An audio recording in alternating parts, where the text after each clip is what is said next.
Hey guys, my name is Ray, and welcome to My Couch Academia, you couch potatoes. Now, I am super excited because we have the summary for chapter 310 of Boku no My Hero Academia. Now, before I start, I would like to say thank you to some of the other people who helped make these videos, even though they don't know me, at Sushi101 X on Twitter, and Red and Blonde 420 also, Hexamendel on Twitter as well for the art. Thank you so much. Now let's dig right into this. The title is called Mentor and Pupil. Now, the chapter started showing it was nighttime and raining. A woman with a mutant type quirk got attacked by citizens because they thought she was a villain.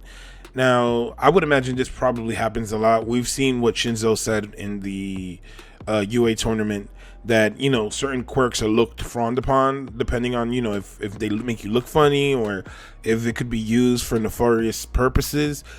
So it would suck to have a evil looking quirk, or something that could be perceived as an evil quirk. Let's continue. The woman tried to explain, but the citizens insisted that she was just pretending to be a civilian. Deku came to the rescue and told the citizens to calm down. The citizens said that it's because she walked alone at night, implying that it's her fault. I mean, yeah, of course, right? Society blaming victims. Ain't that the truth? That's how the cookie crumbles nowadays sometimes, people. All right, let's continue. The woman explained that she was heading to the shelter and she didn't evacuate the first time because she thought if she just hid at home, everything would calm down eventually. But it got worse when she went out. She got attacked. All Might arrived. All right, wait, let's stop it right there. She got attacked. That sucks if you have citizens trying to bring vigilante justice, but they're just giving it to other civilians, and it seems like a very, very messy situation. All right, let's continue. All Might arrived with his fancy car to catch up with Deku, and Deku told All Might to help the woman get to the shelter, one of the hero schools, because Deku had to go.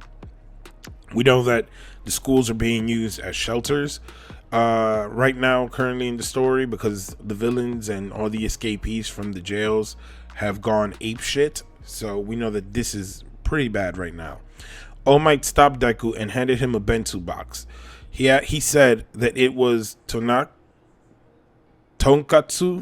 in it, and it might cheer Deku up. This is, I think, like roast pork or something. That's what they always say he likes. All right. Deku said thank you, and All Might told him to eat it before it goes bad. Damn, how easily does that shit go bad? All right, let's continue.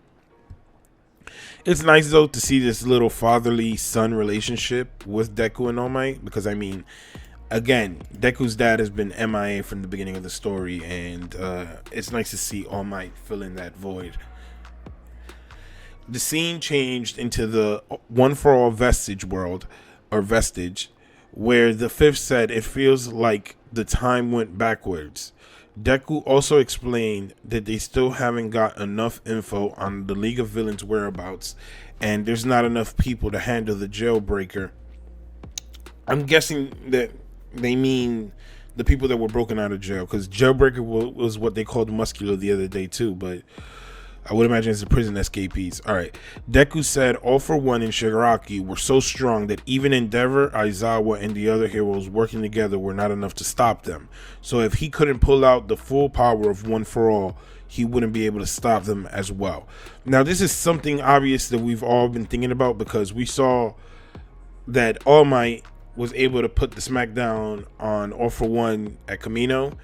We saw that Deku was able to help or add damage to Shigaraki at 75%, but if he gets to 100%, he needs his full power, and the heroes need that full power as well. It's not even just Deku. I mean, everyone needs that power if you want to beat the League of Villains, because they are so overwhelming in terms of high level power to like the low power that the heroes have left.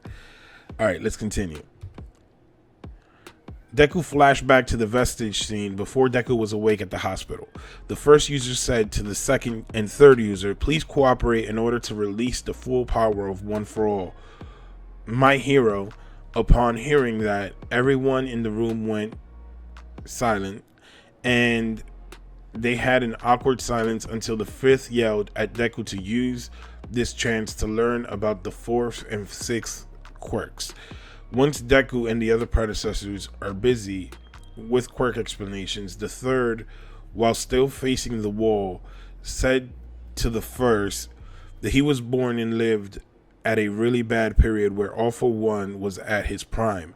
And in order to stop All For One, his colleague, the second user, had to take the lead and fight. The third said that the first name, Yoshi, which is the first user, All For One's brother, the original One For All, it's good to have a name at least, Yoichi, should know about that, and the fact that they had sacrificed so many lives in order to stop Yoichi's older brother, All For One. Now, this is big because all these people seem to be relatively close in age, and as you remember, very few of them were able to hold the power for very long. So the longest one to hold it was the fourth user, and he only got to 40 years old. So that goes to tell you, so over like a 100-year span, not many of them lived very long. You know what I mean? So it was a very dark time. They all died pretty young, I'm sure. So let's continue. The second said that in every battle, there is only a win and or lose. So the idea of I want to save my arch enemy is a crazy delusion. Then Yoichi told the second that crazy delusion is harsh. He asked the second, why did he reach out his hand to save him, Yoichi, the originator of One For All, on that day, even when he knew that he was a family member of his arch enemy? If the second didn't bring Yoichi out of that room that day, One For All wouldn't even exist. Yoichi also guessed that the second and third appeared in the vestige because they knew they didn't have any choice but to entrust everything to Deku.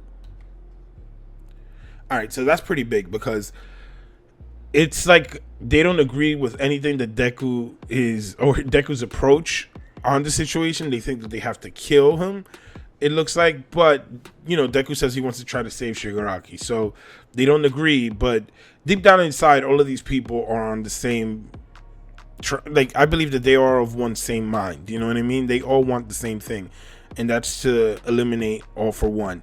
And you know, like at the end of the day, Deku said it, this is a quirk to save people.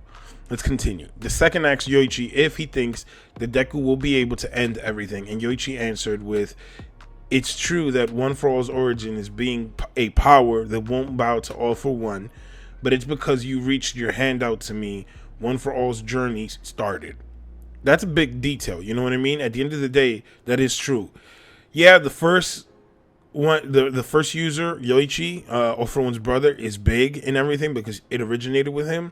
But at the end of the day, the person who put it into motion to start passing it down was the second user. Yeah, the first one passed it to him, but he's like continued it, explained it, built on it, and everyone after that has been extremely important as well. So let's continue.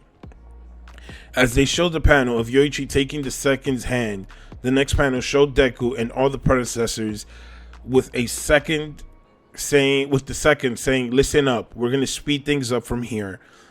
Note, which could be a pun on Deku's next quirk, or his new quirk. Deku said yes as he took a bite of his pork, and the end of chapter. Alright, so let's dig right into this bad boy. Now, to me, this is interesting, right? There's a few things here. We get to see the second and third users' faces. The third one does not look like Kirishima, as it's been hinted at by a bunch of other people. So I doubt that that's the case. I don't believe that anymore. But the second user definitely still looks like Bakugo. And there's something interesting. I'm not sure if any of you guys have seen these images. I can't put the images up. But it looks like he has a scar on his face. Very similar to when Deku goes into full cowling, that he has like that pink X across his face. Very similar to that. I'm curious to see if his quirk has anything to do with that in particular. You know what I mean? Like, it's very interesting, the placing on that. I don't know. This was a dope episode, but it kind of is a little bit of an annoying one for me because it seems like it's going to get very good, but next week we don't have a chapter. And I'm not sure about you guys. I feel like I've been getting spoiled as of recently with My Hero Academia. And I just want more and more and more as time passes on. So, you know, at least we have the anime that's going on every Saturday. And that's what's up. I'm really excited about that. But there's a few things in here that are interesting.